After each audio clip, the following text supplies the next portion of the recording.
여러분 반갑습니다. 반도체 오빠 차례장입니다. 오전 시간 한번 달려보도록 하겠습니다. 여러분 어떻게 오전 시간 잘 보내고 있는지 모르겠어요. 날씨 좋네요. 날씨도 개창하니 아주 좋습니다. 이제 온도도 좀 떨어졌고요. 이제는 이제 완연한 가을인 것 같습니다. 가을 산행하기 참 좋죠. 가을 산행 시간 되시면은 한번 산에도 올라가셔서 맑은 공기, 그 가을의 정기를 한번 마음껏 한번 이렇게 들여 마시기 바랍니다. 지금 뉴욕 증시를 보니까 3대 지수가 좀 빠지긴 빠졌네요, 분이. 아주 좀 아이러니했습니다. 좀 오를 듯 하더니 결국 또 빠지더라고요. 이렇게 참 주가에 착안되기 쉽지가 않아요. 오를 듯 하더니 또 빠지더라. 일단은 고금리 장기화 여파 때문에 뉴욕 증시는 나흘째 하락을 했습니다. 연방준비제도 이제 관계자들은 추가 기준금리 인상의 필요성을 강조를 해요. 강조를 했고 매파적인 발언을 이어나갔죠. 전미 자동차 노조가 있어요. UAW라고 있는데 여기에서는 파업을 더 확대를 했다고 합니다. 뉴욕 증권거래소에서 다우지수가 전장보다 106.58포인트나 하락을 해가지고 33,963.84에 장을 마친 거죠. S&P 500은 전장보다 9.94포인트 하락을 해서 4,320.06, 기술주 중심의 나스닥은 전장보다 12.18포인트 하락을 해서 13,211.81에 장을 마감을 했습니다. 이에 따라서 뉴욕 증시 3대 지수는 지난 19일 연방공개시장위원회 FOMC 정례회의 결과 발표 날부터 나흘 연속 하락을 하는 거예요. 나흘 연속 하락을 했다. 연준의 매파적인 입장이 시장을 계속해서 끌어내리는 겁니다. 매파적인 입장이 시장을 계속 끌어내리더라. 상당히 좀 짜증나는 그런 모습이죠. 이날 연준 관계자들은 추가 금리 인상을 역설을 하는 거예요. 역설을 했고 수잔 콜린스 그 보스턴 연은 총재인데 여자분이에요. 보니까 연설에서 금리가 이전 전망에서 제시한 것보다 좀 더 높게 더 오래 유지될 수 있다고 예상한다. 이런 말을 해버린 거예요. 그러다 보니까 추가 긴축은 확실히 논의해서 배제되지 않을 것이다. 이렇게 언급을 합니다. 결국은 고춧가루 확실하게 뿌려버렸어요. 결국은. 미셸 보먼 연준 이사도 인플레이션이 너무 높으며 적시의 인플레이션을 2% 목표치로 되돌리기 위해서는 위원회가 금리를 추가로 인상을 하고 한동안 제약적인 수준에서 유지하는 것이 적절할 것이다. 이렇게 또 언급을 합니다. 메리데일리 샌프란시스코 연은 총재도 아직 승리를 선언할 수 있는 지점에 이르지 못했다. 그렇게 또 밝히기도 하죠. 한편 UAW는 이달 파업을 확대를 선언합니다. 요즘 또 미국 난리죠. 자동차도 노조 쪽이 난립니다. 다만 포드는 재회키로 했다.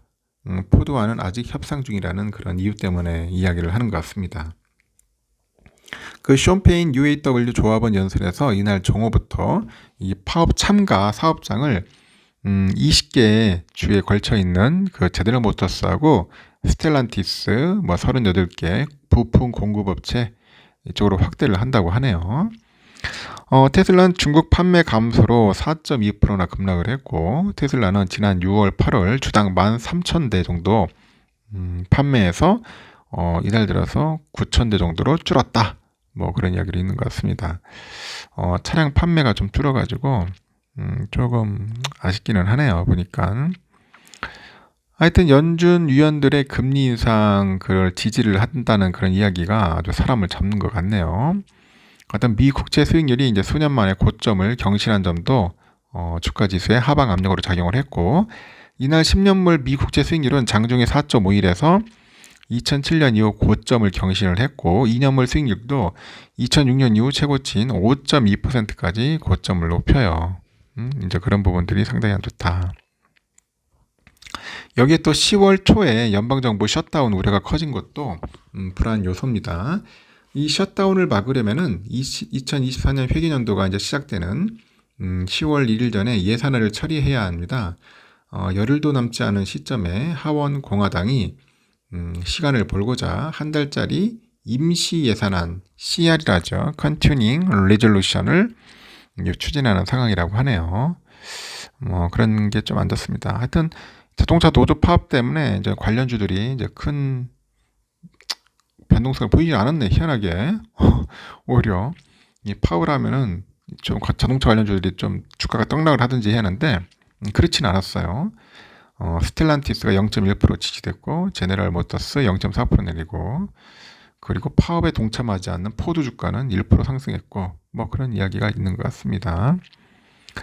또 엔비디아 주가는 한 1% 올랐어요. 엔비디아 메타 플랫폼이죠. 페이스북 주가도 1% 올랐고 중국 내 아이폰 15 인기가 높다. 그런 분석이 애플 주가가 0.49% 상승했어요.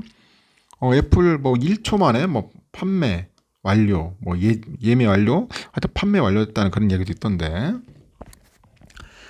중국에서는 아이폰 인기가 상당히 좋아요. 그런데 중국 정부에서 이게 언론 통제를 하는가 봐요. 그 아이폰에 관련된 뭐 기사나 그런 내용들이 없어. 매체에 뜨질 않아요. 뜨질 않습니다.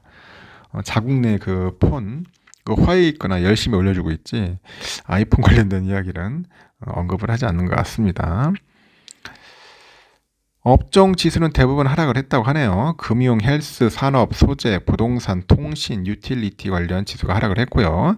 에너지, 그 기술 관련 지수는 올랐고 시카고 상품거래소 패드워치에 따르니까 연방기금 그 금리의 선물시장에서 연준이 11월에 금리를 동결할 가능성은 74.5% 반영이 됐고요. 금리를 0.25% 정도 포인트 인상할 가능성은 24.5%였습니다. 시카고 옵션 거래소 변동성 지수 보니까 전장보다 0.34포인트 하락을 해서 17.20에 거래를 마쳤다. 그렇게 보시면 되고 지금 미국 지수 보니까 다우도 빠지고 S&P도 0.23% 빠졌네요. 나스닥도 거의 약보합으로. 나스닥 100은 또 강보합으로 갔어요. 나스닥 100은. 필라델피아 반도체가 그나마 올랐습니다. 0.79%. 제가 어제 새벽에 잠깐 봤는데 한 1.5%까지도 막 올라가더니 약간 좀 꺾이더라고요. 시간이 되니까. 그나마 엔비디아가 좀 올랐어요. 한 1.45% 정도 올랐고 AMD 0.09%, 브로드컴이 2.56% 올랐고요. 그 갑질의 대명사 브로드컴. 마이크론 1.44% 상승했습니다. 인텔은 좀 빠졌어요. 1.36%. 좀 인텔 계속 빠지네 또. 램 리서치 1.43% 올랐고 퀄컴은 0.2% 때렸고요. 어플라이드 0.72% 올랐고요. TSMC 0.33% 상승했습니다. 텍사스 인스트루먼트 0.06% 하락을 했습니다. 이렇게 해서 장 끝났습니다. 하여튼 오전 시간은 이걸로 가름하겠습니다. 재미있는 시간 보내시기 바라요.